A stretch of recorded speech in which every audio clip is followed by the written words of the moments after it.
আসসালামু আলাইকুম। শুরু করছি কৃষি সংবাদ কক্ষে আছে হৃদয় হোসেন। এখনকার সংবাদ আয়োজন একই সঙ্গে চ্যানেল আই ইউটিউব চ্যানেল এবং চ্যানেল আইয়ের ওটিটি প্ল্যাটফর্ম আই স্ক্রিনে লাইভ স্ট্রিম হচ্ছে। দেশের কৃষি ও খাদ্য নিরাপত্তার ক্ষেত্রে নিরলস ভূমিকা রাখা ব্যক্তি ও প্রতিষ্ঠানকে সম্মানিত করতে ১০মবারের মতো Standard Chartered Channel I agro অ্যাওয়ার্ডের কার্যক্রম শুরু হয়েছে। সংবাদ সম্মেলনে আয়োজকরা জানান, এবার ছাদ কৃষি সহ ১৩ ক্যাটাগরিতে দেয়া হচ্ছে এই পুরস্কার। জাকি আক্তারের রিপোর্ট। কৃষি খাতের উন্নয়নে কৃত্রিম বুদ্ধিমত্তা, এআই ও ইন্টারনেট অব থিংস আইওটি প্রযুক্তি ব্যবহার বাড়ানো ও খাদ্য নিরাপত্তার নানা চ্যালেঞ্জ নিয়ে রাজধানীতে সেমিনার। বাংলাদেশ এগ্রো কনক্লেভ 2025 বৈশ্বিক প্রতিযোগিতা ও টেকসই প্রবৃদ্ধির পথে বাংলাদেশের কৃষির সম্ভাবনা শীর্ষক সেমিনারের আয়োজক আন্তর্জাতিক কনসালটেন্ট প্রতিষ্ঠান লাইট ক্যাসেলস পার্টনার্স ও আন্তর্জাতিক উন্নয়ন সংস্থা সাস্টেনেবল এগ্রিকালচার ফাউন্ডেশন SAF। তরুণ উদ্যোক্তা, ব্যবসায়ী উন্নয়ন সহযোগী ও কৃষি বিশেষজ্ঞরা সেমিনারে অংশ নেন। সেমিনারে কৃষি কাজে বিভিন্ন আধুনিক যন্ত্রপাতি ব্যবহারের উপর জোর দেন বক্তারা। সঠিক উপায়ে কৃষিপণ্য উৎপাদন ও খাদ্য নিরাপত্তা নিশ্চিত করতে এআই ব্যবহারের তাগিদ দেওয়া হয়। আমি যখন নাকি আর্টিফিশিয়াল ফিডার এবং ব্যবহার করব এআই রিলেটেড, আমার আর কিচ্ছু করতে হবে না। এবং সে এটাও করবে যে অক্সিজেন আসলো এবং ওই ফিডার ইউজ করবে যে এই মুহূর্তে মাছের ক্ষুধা কতখানে, সে ততটুকুই তাকে খাইতে দিবে। অত্যাধুনিক প্রযুক্তির মাধ্যমে খাদ্য নিরাপত্তা নিশ্চিতে বিভিন্ন চ্যালেঞ্জ মোকাবেলার আহ্বান জানান বিশিষ্টজনেরা।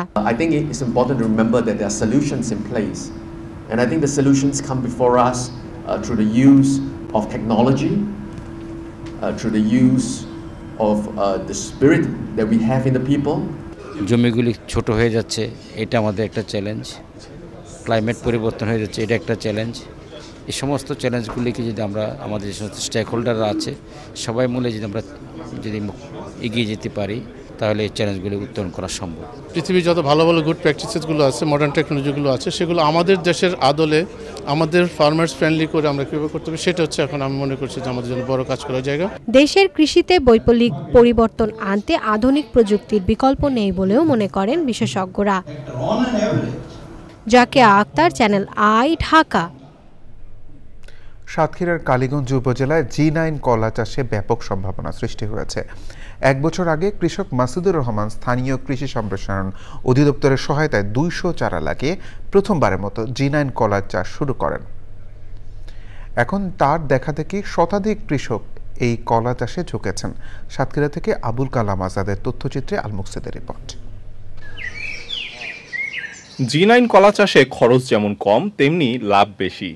সাধারণ জাতের কলায় যেখানে কাঁধিতে 100 থেকে 150টি কলা পাওয়া যায়, সেখানে উচ্চ ফলনশীল এ জাতের কলায় এক কাঁধিতে 200 থেকে 300রও বেশি ফলন পাওয়া যায়। কালীগঞ্জ থানায় যে পরিমাণ সাড়া পাচ্ছে তা অন্য কলার ছাড়া এটা অনেক লাভবান মনে হচ্ছে। G9 কলা লাগাইছি, এই কলাটা বালি দোআঁশ মাটিতে হয়, খরচ কম, লাভ বেশি।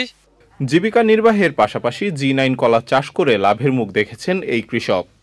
বিগত রমজান মাস থেকে এই কলাটা হারভেস্টিং শুরু করছি।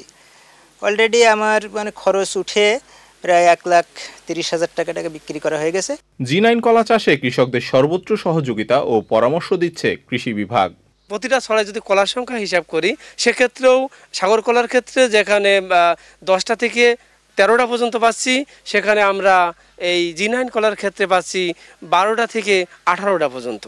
কালীগঞ্জ উপজেলায় এবার 390 হেক্টর জমিতে কলার আবাদ হয়েছে বলছেন সংশ্লিষ্টরা। আল মুকসিদ, চ্যানেল আই। এই ছিল কৃষি সংবাদ। ধন্যবাদ সবাইকে।